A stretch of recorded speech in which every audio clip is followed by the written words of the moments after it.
હાલે નીકળે અમારે તારે એવી ખોટી ખોખલાવેડાની વાતોની જરૂર નથી. અને ક્યારેક આપણે એમ થાય કે સ્ટેજ ઉપર છે ને કોઈ બાપ ભંજો ભાઈ ઓળખતો ન હોય, ખાલી પૈસાથી જ એની ઓળખ બની હોય. તો નમસ્કાર મિત્રો, તમે મિત્રો વિડીયોની ક્લિપ જોઈ છે. તો ખરેખર મિત્રો જે અત્યારે એક સાગરભાઈ નામના સિંગર છે, એટલે કલાકાર, અને તેઓનું એક સારું મિત્રો નામ છે. તો તેના પ્રોગ્રામમાં કીર્તિબેન પટેલ આપણે ગયા હતા, અને ત્યાં પ્રોગ્રામની અંદર જઈને કીર્તિબેન પટેલે તે સાગરભાઈ કીર્તિબેન પટેલનું નામ ન લીધું. તો કીર્તિબેન સાથે સાગરભાઈ જે કલાકાર છે સાગરભાઈ પટેલ, તેની સાથે ઝઘડો પણ કર્યો હતો અને બાંધ્યા હતા. તો તેને લઈને મિત્રો કૃષ્ણાબેન પટેલ છે તેને સાગરભાઈને જવાબ આપવા એવા ગેરશબ્દોનો ઉપયોગ કરી અને બધા લોકો અત્યારે રોષે ભરાણા છે. એવો જે કૃષ્ણાબેન પટેલ છે તેઓએ શબ્દોનો ઉપયોગ કર્યો, એટલે કે બીજા સમાજના લોકોનો પણ વિશ્વમાં નામ બદનામ કર્યું છે આ કૃષ્ણાબેન પટેલે.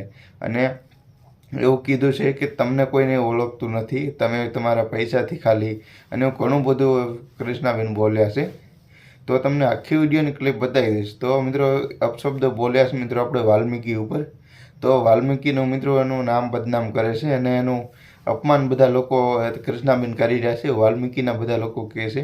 અને બધા લોકો જેટલા પણ વાલ્મીકી લોકો છે તે બધા લોકો હવે કૃષ્ણા પટેલ સાથે મિત્રો વિવાદ કર્યો છે કે આની માફી માંગો, તમે આવું ગેરશબ્દ કેમ બોલ્યા, અને ખુલ્લા જાહેરમાં તમે આવું સોશિયલ મીડિયામાં અમારું નામ બદનામ કરો છો, અને તમે માફી માંગો. મિત્રો ખરેખર બધી જગ્યાએ અત્યારે આ કૃષ્ણાબેન પટેલ છે તે વાલ્મીકી લોકો બધા એનો વિરોધ કરી રહ્યા છે, અને હજી વિરોધ કરશે. જ્યાં સુધી કૃષ્ણાબેન માફી નહીં માંગે ત્યાં સુધી વાલ્મીકી લોકો જે બધા છે તે બધા લોકો તેને વિરોધ કરશે અને કરતા જ આવશે. ત્યારબાદ મિત્રો ઘણા બધા વિડીયો વાયરલ થયા છે, અને આ ખજૂરભાઈ અને કીર્તિ પટેલના વિવાદને લઈને મિત્રો ખબર નથી કોનાને ગયા કે વિવાદ કરાવી, કારણ કે ખજૂરભાઈનો લઈને ઘણા બધા વિવાદ ઉપડ્યા હતા. ત્યારબાદ આ સાગરભાઈનો સિંગર છે તેનો પણ વિવાદ હતો, તેને લઈને કૃષ્ણાબેનની વિવાદની અંદર ગયા છે. તો મિત્રો કૃષ્ણાબેનને ખોટું મિત્રો માથું માર્યું છે, કારણ કે જે કીર્તિ પટેલનો મામલો હતો, અને જે કૃષ્ણાબેન પટેલ છે તેઓ ખજૂરભાઈની પણ વિવાદની અંદર માથું માર્યું હતું.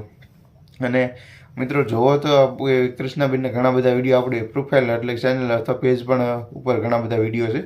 તો આની અંદર જે આખી વિડીયોની ક્લિપ વાયરલ થઈ છે, આ બેન મિત્રો શું કહી રહ્યા છે, મિત્રો અપશબ્દ મારે નથી બોલો, એ બેનનો આખો વિડીયોની ક્લિપ તમે સર્વ સાંભળી છે, ન સાંભળી તો ફરી વાર તમે સાંભળી લેજો. તો મિત્રો બેન વિશે તમે શું કહેવા માંગો છો? મિત્રો ખરેખર કોઈ સમાજનું મિત્રો આવું ખરાબ નામ ન કરવું જોઈએ. જે કોઈનો પ્રશ્ન, જે મેટર, જે કાંઈ મામલો હોય તે ખુદ મિત્રો બતાવી દે રૂબરૂ, અથવા કોન્ટેક્ટ કરી અને કોઈ સમાજનું નામ બદનામ કર્યા વગર. તો મિત્રો ખરેખર વધુ સારું, કારણ કે આમાં વિવાદ ઉપડી શકે છે હર કોઈ જગ્યાએ ગમે ત્યારે. તો બસ વિડીયો સારો લાગે તો મિત્રો ફેસબુક પેજ ઉપર તો મિત્રો ફોલો કરો, યુટ્યુબ ચેનલ પર હોય તો સબસ્ક્રાઈબ કરો. અને ચાલો આખો એ બેનનો વિડીયો તમે પણ જોઈ લો. હવે હાલે નીકળે અમારે તારે એવી ખોટી ખોખલાવેડાની વાતોની જરૂર નથી. અને ક્યારેક આપણે એમ થાય કે સ્ટેજ ઉપર છે ને કોઈ બાપ ભંજો ભાઈ ઓળખતો ન હોય, ખાલી પૈસાથી જ એની ઓળખ બની હોય, ખાલી ધુતારાની પાસે નાની એવી પ્રતિષ્ઠા હોય કે પદ હોય એનથી જ ઓળખ બની હોય, એવાને સ્ટેજ ઉપર બેહાડી જશો. શરમ આવી જોઈએ. જે વિચારોનું સ્વાગત ન કરી શકતા હોય ને એવાને ક્યાંય સ્ટેજ